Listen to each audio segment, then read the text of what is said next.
and for the DAF. Big group to stop in there and talk about it, so I'll just give you a brief description here.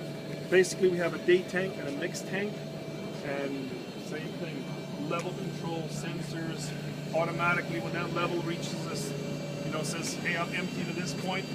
The other one says, hey, I need to make a batch. The water turns on, polymer pump turns on, mixes, and it's a continuous system. So if you guys want to go in, take a look, take some pictures, you're welcome to it.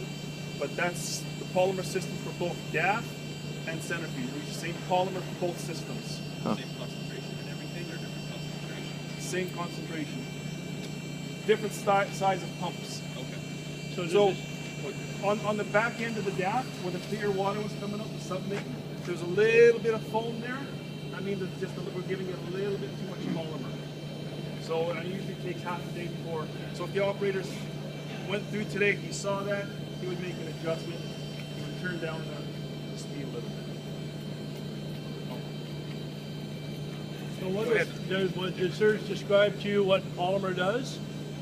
Do you know what polymer is used for? Hold the flocks.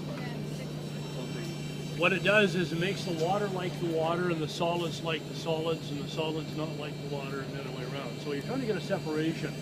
And so the idea of the polymer is it has a charge to it. And what does water have and solid? Everything else has an electrical charge, right? Positive or negative charge. So what you're trying to do is get the solids to give up the water that's bound in it so you get a separation. So that's the first part. So when the polymer is introduced into the sludge as it comes up into the DAF, then that starts that separation process. And there's a header just at the end of there, and you look at where the polymer is being introduced, and you can see there's an interface between the water and the solids already. So once you get into the DAF and you get the pressurized air that Serge talked about in the water, the bubbles expand as they come out of solution, right? And it lifts up the solids on the top. So centrifuge, the same idea. We're getting a separation of the water and the solids. Centrifuging, then once it gets into the centrifuge, it enhances that process. So when we finish the centrifuge, we've got about 21 to 23% cake, right? That's solids in your cake. And we're seeing centrate down to about 500 to 1,000 milligrams of solids left in it.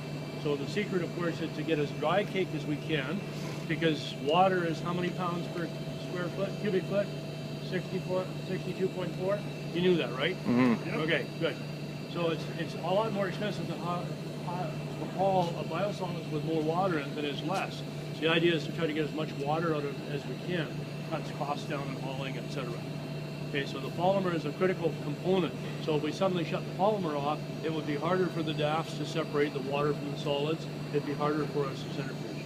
So polymer is one of our major items that costs us an awful lot of money here in the plant. That's one of the really expensive items that we need in the process.